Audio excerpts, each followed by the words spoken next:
Another thing I want to bring out there too is the way men speak.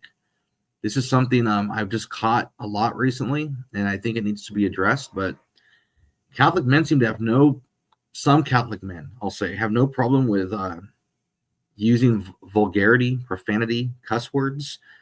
And I'm just going to say this has no place out of the mouth of a Catholic man. If you struggle with that, you need to work on it. I've had Catholic men try to debate me on this. Well, it's not a mortal sin. Okay, here's the thing: it could be a mortal sin, depending on the occasion and how it's being directed and why it's being utilized. It could be a mortal sin, but let's just say, for the sake of argument, it's just venial sin. Okay, it's a venial sin. What does that mean? It's sin. It's sin. And who's the father of sin? If you're committing sins, what camp do you belong to? Okay, who are you following? We follow the voice of the good shepherd. The devil's the one who champions sin. You want to follow him, then by all means. Okay, but again, when we're using cuss words and stuff and thinking it means something, like that's how men talk or whatever, just try to ask yourself if these are terms that St. Joseph would use.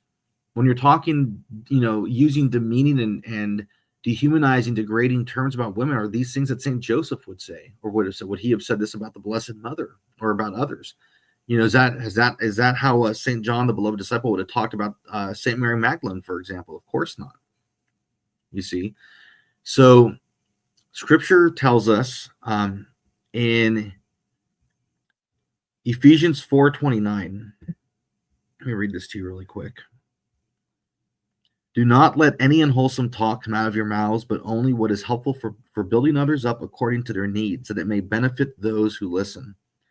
And some people, I've heard all the arguments, that's not talking about profanity and whatever. I've heard all those arguments, and I don't buy it. I don't buy it at all.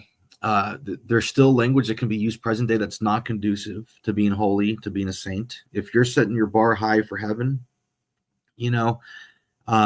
there's just, certain things you shouldn't be saying. I used to cuss, as they say, like a sailor, and I reverted to the faith 24 going on 25 years now.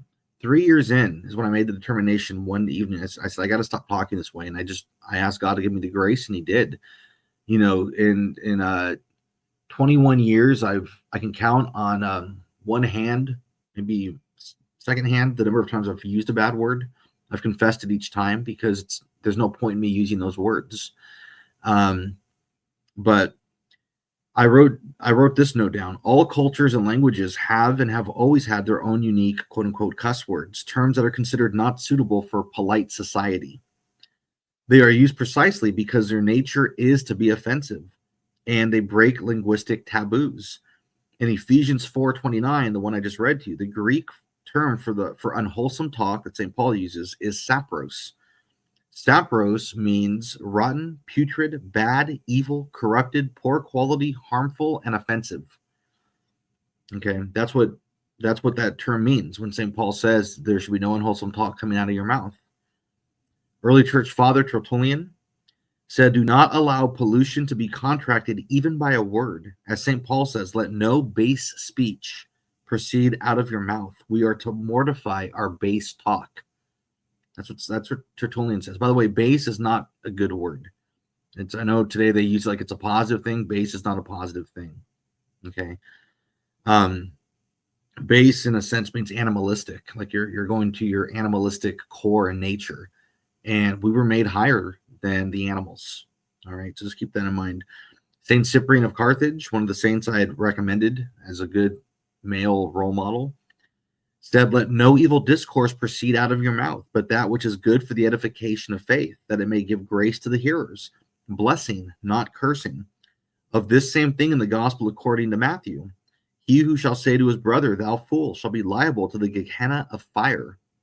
Of this same matter according to the same Matthew, but I say unto you that every idle word which men shall speak, they shall give account for it in the day of judgment. For by thy words thou shalt be justified, and by thy words thou shalt be condemned. St. John Chrysostom, another one that I mentioned to you, says, speaking loosely does not seem an acknowledged sin, but it leads to acknowledged sin. It leads to foul discourse. Thou wouldest take good counsel for thyself, Avoid not merely foul words and foul deeds, or blows and wounds and murders, but also loose laughter itself, since this is proved the root of subsequent evils. Therefore, Paul says, let no foolish talking proceed out of thy mouth. For although this seems to be a small thing in itself, it becomes, however, the cause of much mischief in us. We must cut away the root of iniquity from its extremity. The last one I want to read to you is from a saint named Saint Sepulchius Severus, who says, precious to God is that tongue, which knows not to form words except about divine things, and holy is that mouth, from which heavenly utterances continually flow forth.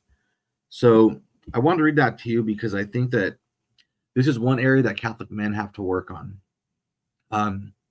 We have to be modest in our speech, uproot vulgarity, which is unnecessary. It doesn't make you more of a man because you use cuss words.